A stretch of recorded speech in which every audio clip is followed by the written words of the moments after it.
Assalamualaikum warahmatullahi wabarakatuh. Kembali lagi di channel Anjar 08. Oke teman-teman, kali ini kita sudah berada di depan tol Musilandas ya, tol Palembang Betung.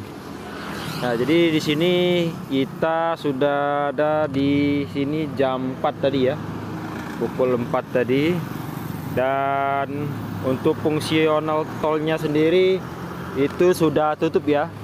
Jadi ketika kita sampai di sini tadi tidak lama ini ditutup ya untuk kendaraan masuknya, karena sesuai dengan jadwalnya pembukaan fungsional tol Palembang Betung dan Jambi itu mulai dari bisa dilihat dari bannernya di sana, itu mulai dari tanggal 24 Maret sampai dengan 10 April 2025, dan jam bukanya itu pukul 8 pagi WIB hingga pukul 5 ya, 5 sore. Nah, jadi di sini sudah tutup ya buat teman-teman pemudik sekalian yang mau lewat tol. Diusahakan pukul 3 paling lambat ya ke arah tol Musilandasnya, karena kalau telat maka otomatis jalur akan dipindahkan atau tetap melewati jalur biasa ya, jalur lintas ya.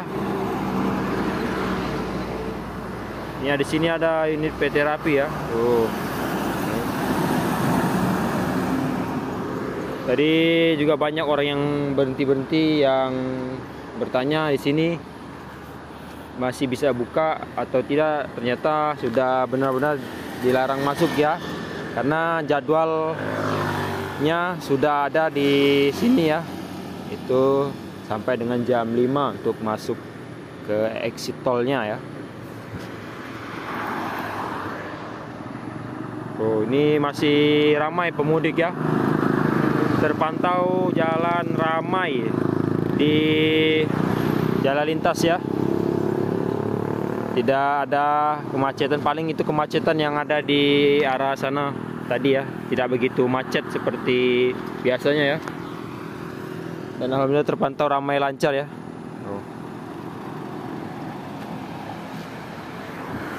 Ya, ini dari arah kota Palembang ya, kota Palembang ke arah Keramasan, ke arah Lampung, itu ke arah sana ya. Nah, kemudian itu dari Betung, Sekayu, Jambi, itu jalan lintasnya ke arah sana. Nah, depan ini adalah tolnya yang ke arah Jambi, ke arah Betung. Ini jalan